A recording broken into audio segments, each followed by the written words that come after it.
Before we talk about Gavin Newsom, there is a new video hitting the internet like never before. Kamala Harris she goes, it's a new video by the way, goes full kindergarten teacher mode while explaining what teamwork means to a group of high schoolers. This is painful to watch. Let's start off with this video before we get to the topic, just because. Smash the like button, ladies and gentlemen. Comment down where you guys are watching from, as always. Our country is counting on you. All of you. You are leaders. By the very fact that you all are here in this room, doing what you do at this incredible school, doing it as one big team, understanding all of the different parts that fit together to create a team. And our country is counting on you. All of you. All right. Enough, Lou. Enough. Let's get to the real news here about Gavin Newsom not being able to keep a straight face when he's asked this question during a podcast. Now, this is a wild segment here with Will Kane, who is a friend of mine because I went on Fox News, for those who don't know, did an interview with him, which is great, during Fox and Friends. And he is about to go at it with a strategist that works for Kamala Harris on what Gavin Newsom said. Take a listen. California Governor Gavin Newsom decided to take a joke out of the fact that Kamala Harris became the Democratic nominee without earning a single vote. How are you feeling about the switch? I mean, the switch. Now we went through a very open process and a very inclusive process. It was bottom up. I don't know if you know that. Yes, that's what I've been told to say. Yeah. That's what I've been told to say. Is he joking here? I mean, let's be very honest. Like, Gavin Newsom is not joking here. Gavin Newsom is one of those fake politicians that I know secretly talk so much ish with the boys. And here he is getting caught up in the switcheroo that happened with Democrats, trying to hide the fact that this was manipulated. And is he telling the truth? Because I think he is right here. A joke out of the fact that Kamala Harris became the Democratic nominee without earning a single vote. How are you feeling about the switch? I mean, the switch. Now we went through a very open process and a very inclusive process. It was bottom up. I don't know if you know that. Yes, that's what I've been told to say. Yeah. That's a little bit of honesty and humor. But are voters laughing at this? Let's ask Democratic campaign strategist and former Biden 2020 campaign surrogate Kevin. Oh, this is going to be too good. Walling. Kevin, thanks for being with us this morning. I mean, this is a bit of honesty here from Gavin Newsom. Kamala Harris was selected, not elected. Good morning, Will. Good to be with you. Listen, I think Governor Newsom is, joking about it. That's fine. The process played out the way that it did. He was one of the best surrogates for the Biden-Harris administration, one of the earliest endorsers when President Biden decided to step back of his longtime colleague from San Francisco, Kamala Harris, someone who he knows her very, very well and has been incredibly supportive of her since the process played out just over a month ago. Yeah, but it's okay. The statement. Yeah, but that you made, Kevin, the process played out the way that it did. Like, that is the foundation has a very weak foundation of a huge argument. Not that I'm saying that carries so much weight. It played out the way that it did. Well, the way that it played out was obviously inherently anti-democratic. And Newsom is letting us know there with his laughter and this joke on Pod Save America, this was top down, not bottom up, from the elites, not from the voters. And I think the Democratic Party has a real issue here that it's going to have to confront within the party, because now we have Bernie Sanders, Nicole Shanahan, by the way, who's a lifelong Democrat, RFK's running mate, saying everything about what has been done in the Democratic Party since Obama has been anti-democratic. You talk about saving democracy and you pick your candidates. Well, Will, what I would say is you look at the... First of all, I told you guys, Fox News has been on fire. Fox News has been on fire. And this goes to show you that Democrats, they just fall in line. They never really tell you exactly how they feel. So when you hear Gavin Newsom joke about the switch, when he jokes about that, he's joking in the matter which he's telling you the truth. And of course, they're going to try to hide it. But hey, man, he's giving it to him right here. Party since Obama has been anti-democratic. You talk about saving democracy, and you pick your candidates. Well, Will, what I would say is you look at and I just got back from Chicago last night. The enthusiasm in that hall, and I was a Biden guy. We went from an Irish wake to a wedding, right? The enthusiasm, the excitement. I mean, the woman raised $100 million in just this last week alone in Chicago, beat ratings expectations by Donald Trump by 22% on the final night from her speech. There isn't the people I hear complaining about the process really, and again, Newsom was joking about it, are really on the right wing. Was he joking about it? And really on the right wing? Is he serious? Only right wingers are complaining about this fake democratic process? And conservative media outlets. No, Democrats now, are fired Kevin, up about this Kevin. tickets, and the grassroots are fired up about this process. I just rattled fired up off about this the candidate names. and this team. I just rattled off the names of Democrats. Nicole Shanahan, you'd rattled off Nicole Shanahan. And Bernie Sanders. And Bernie Sanders. And Gavin Newsom. And Bernie Sanders gave a rousing endorsement, Will, of the vice president. I was in the hall when he did it. I don't think the issue is whether or not your ratings are good. I don't think the issue is whether or not people are excited. Sure it the is. That's issue is whether or not critically you're important. electing your candidates. And I think that's a big issue when you're talking about being the saviors of democracy.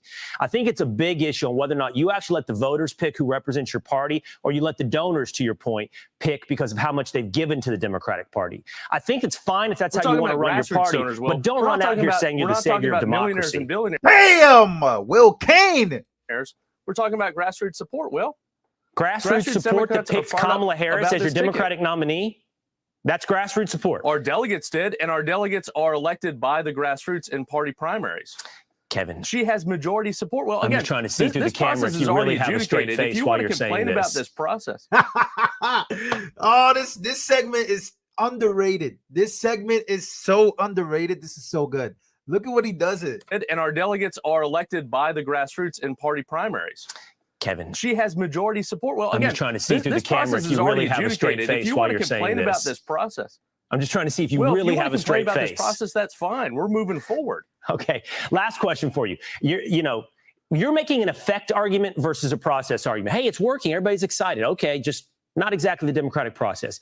Kamala Harris in the process is not giving interviews. I'm sure it's working for her because she's not great in interviews. The question is this the right way to run a campaign? Again, that you assume is for the voters to pick, in this case, a general election president. When will she lay out policies? When will she give an interview? Well, she laid out in 40 minutes in a primetime address Thursday night, right? Her policy prescriptions for this country. Talk about strengthening the middle class, tax cuts for the middle class, projecting strength abroad, right? Strengthening NATO, supporting Israel, supporting Ukraine. Stealing Trump's policies, being hard on the border, stealing Trump's ads. These people are crazy. So she laid out foreign policy, domestic policy. She's going to do an interview, I assume, this week, because that is what she's laid out from that campaign. And then we're also going to see the two of them on the debate stage in just less than 20 days on September 10th, where you're going to see that contrast between the former president and the vice president. Well, the process is playing out, as I have said. It's clearly working because she's beating the heck out of Donald Trump in the polls. No, that's not true. Every poll says it's very tight. And we haven't even factored in the RFK support and the 5 points going to Trump if they follow his endorsement into the most recent polls. And I hear you saying she laid out policy. We're just going to have to leave it here on the way out. But here's your Harris by the numbers. 0 policy pages on KamalaHarris.com. 0 sit-down interviews since she's became the nominee. 0. Hey, Democrat strategist going on Fox News. It's such a bad decision. This guy is getting cooked.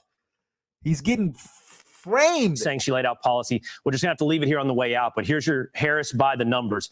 0 policy pages on KamalaHarris.com. 0 sit-down interviews since she's became the nominee. 0 primaries won since 2024. 0 primaries won since 2020. But hey, you still got, what do we got, 70-something days? $100 million raised, 26 million viewers. She's rocking it, Will. Thank you so much. It's going to happen. You have no doubt the support of the elites. All right, Kevin, I appreciate the conversation. Damn, you have no doubt the support of the elites. Yo. $100 million raised, 26 million viewers. She's rocking it, Will. Thank you so much. It's going to happen. You have no doubt the support of the elites. All right, Kevin, I appreciate the conversation. Okay. I'm Steve Ducey. Yeah, so the smirk says it all there. Back to this real quick. Back to the poll numbers, actually. I have a big video I wanted to share with you guys from Mark Halperin, who is, I would say, a little bit of a liberal at this point. but he does try to like keep it fair down the line. And I do know him personally to a degree. But he does lay out a huge video here about the Battleground stage. She's actually not ahead. This is an eye-opening video I wanted to share with you guys. Smash the like button if you guys can. Take a listen. So this election right now, people say will be close, and it might be. But I want you to consider a narrative here, which is not implausible. As I always say, I'm not predicting this or rooting for it, but this is not an implausible story. And there's some new data out and coming that suggests that this story could be the story. If you go back a couple months or weeks and ask yourself, how is it that Kamala Harris became the Democratic nominee so easily? Really the easiest walk to a major party nomination in modern times. She basically made 100 phone calls and she was the nominee. How did that happen? It's particularly curious because if you'd gone back a few weeks before that, many of the people who played a big role in anointing her as the nominee would have said, well, if we get rid of Joe Biden, we can't possibly let Kamala Harris be the nominee because she can't beat Donald Trump. She can't win a general election. And yet those people and others stood aside, at least publicly, and made her the nominee. Now, why did that seem like a bad choice for some?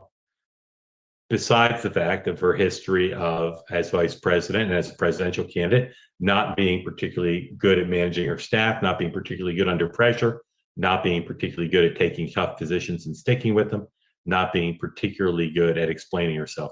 Why did she become the nominee? No one's really reported it. I think I have in my head, in my reporter's notebook, as good an understanding as any journalist does. And by the way, Mark Halperin, he broke the story that Joe Biden was dropping out.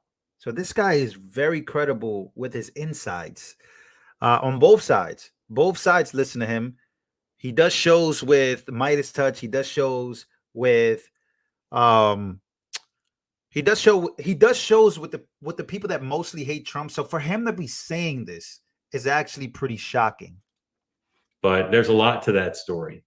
And if you think about why she was why she may not have been the best choice, what can we say about that? Well, we can say why would she be a good choice, a better choice than Joe Biden? We can say because she was not an elderly man with clear signs of loss of acuity. But what can we also say about her? We can say all the things I said about her record on the national stage. We can also say that she's part of the Biden-Harris administration. Of all the people they could have chosen, with the exception maybe of Buttigieg, or all the people who could have emerged as the nominee, she's the only one who carries the burden of the Biden-Harris record, which on many scores is not very popular with the American people. At the time she emerged as the de facto nominee, within hours, many people in Trump world were celebrating, and they said anybody else would be a new choice, a clear break from the record. She's the only one who wouldn't be, and they claimed at the time to be pleased with that. Clearly, she's going to pick up voters who are unhappy with Joe Biden because of his acuity or his age or just the sameness. Clearly, we've seen evidence, and it makes logical sense. He should pick up support from members of the coalition of the ascendant, younger voters, non-white voters, young female voters generally. But let's look at the other deficits potentially that she'd have, obscured by weeks of the most favorable and unbalanced press coverage in the history of modern presidential political campaign coverage. Let's look at some of the deficits she has. First of all, again, just being honest and real about America, she's a young woman of color with no big credentials on national security. Somebody can Google how many women of color have been elected statewide in Pennsylvania. Those are potentially pretty big deficits, along with all the other things I said before. And so here's what I'm here to tell you, that there's some public polling already, there's more coming, and there's some private polling that suggests that nationally in the battleground states, she's not ahead. She might be ahead on paper, but well within the margin of error. And there's some battleground. Wow. This is a guy who has Morning Joe Scarsborough on his show all the time. This is a guy who talks to Democrats all the time. Look at what he's saying. She might be ahead on paper, but well within the margin of error. And there's some battleground states now where I think Donald Trump's on this trajectory is going to be ahead. And it may be, regardless of what happens in the interview and regardless what happens in the debate, it may be that by the middle of September, when things have calmed down, when the Trump campaign have had time to prey on some of the weaknesses that I suggested, that he's ahead in all the Sun Belt states and ahead in Pennsylvania and competitive in Michigan and Wisconsin, which would be roughly where Joe Biden was before the debate, with a single path to 270 electoral votes, the 3 Great Lakes states and Nebraska too. And that'd be a scary position for the Democratic Party to be in from mid-September through Election Day. Because then they'd have a candidate who'd never won a presidential election, never won a primary or caucus, had run for president once and failed, had been for most of her time as vice president, not a sure-footed person on the national stage. Again, I'm not predicting this will happen, but I think if the data I think is expected to comes out, the people either helped her secure the nomination without a shot being fired, and the people who've long been worried about her against Donald Trump will either be in I told you so mode or oh no mode or both. Now, let me show you a tweet from Patrick Ruffini, one of the best Republican strategists out there, a man who knows polling and strategy. This is very much reflective of what I'm talking about here as where we may be. You can go ahead and put the graphic up, please. In this House, we believe Pennsylvania registration trends matter. And as most of you know, probably the Pennsylvania registration trends have trended Republican. Trump has a rock solid base. Hard to argue with that. Trump is polling better than he did in 2020. Hard to argue with that. The electoral college bias is real. Impossible to argue with that in favor of the Republicans. Harris is the de facto incumbent. Incumbent parties are losing globally. The Trump campaign, you can take the slide down. The Trump campaign believes that the undecided voters in the battleground states are more male than female, and that they currently favor Trump on all the major issues that voters care about, with the exception of abortion. And that although Harris has narrowed the gap with where Biden was against Trump regarding those issues, they believe they'll open it back up, and they'll open it back up particularly with these undecided voters. So again, I'm not predicting this is going to happen, but it's certainly more likely to happen if Harris has a bad interview and a bad debate. But even if she does well in those, it's a very real possibility that she's going to be back to one electoral college path. And whether you think that she should have a bigger lead because of a strong convention, or a bigger lead because of an unprecedented run of winning news cycles and extremely favorable news coverage, whether you believe she should be up by what Biden was up and Hillary were up or not, I'm warning those of you who want Trump to lose that by the middle of next month, there's a real possibility, based on what I've seen in terms of public and private data and data that I think we'll see in the next couple of days, that suggests that she could be where Joe Biden was, one electoral college path and not a particularly strong hold on it. And Pennsylvania being, everything in many ways under that scenario. I know that Fox News has some battleground state polls coming out tomorrow. I'll just tell you that, but there are others on the way. I don't know exactly what they say, but I've seen a lot of private data today, and that private data suggests that what I'm saying may be what happens. Ouch! Ouch! Ouch! He did in Ouch! 2020. Once again, this is Mark Halperin. He does big time. It's a big time insider. Gets a lot of insights. Works with Midas Touch. Midas Touch is the most Trump deranged YouTube channel there is. If you go to their YouTube channel, it's all bad things about Trump. This is where people go to get their news about Trump being bad. He works with Joe Scarsborough. He's friends with all top Democrats. He's also friends with people who are conservatives as well. But he's laying out a huge warning, and he's basically saying that the polls are not accurate. They're not even real. So this is big stuff coming out. And once again, you got people who feel this way, like Gavin Newsom, right? I'll play this clip one more time for those who just came into this live stream. Make sure to smash the like button. Out of the fact that Kamala Harris became the Democratic nominee without earning a single vote. How are you feeling about the switch? I mean, the switch. Now we went through a very open process and a very inclusive process. It was bottom up. I don't know if you know that. Yes, that's what I've been told to say. Yeah. That's what I've been told to say jokingly.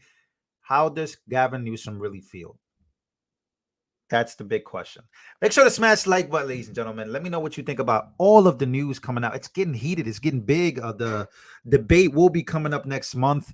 But as Mark Halperin even said, the debates, even if she does well, which I doubt that she will, even if everything goes according to her greatly, it's not looking good for Democrats, specifically because people, as we get closer to the election, are going to remember how she even got there in the first place. And that's bad news. All right, ladies, all right, I'm reading the comments, you guys. I love y'all. By the way, real quick before I do go, thank you for 100,000 subs. 100,000 subscribers. Wow. Thank you. We were on Lou Valentino, my original channel that has almost 500,000 subscribers, but I decided to start off fresh with YouTube. Everything's been working out. Thank you, Lord Jesus Christ. I appreciate everybody that has been supporting this channel. So thank you for 100,000 subs. I will be applying for a 100K plaque from YouTube, and we'll see if we get it on that. All right, guys, I will be back with a bigger and better video. I love you guys. Thank you, LV Nation, as always. I'll see you guys on the next one.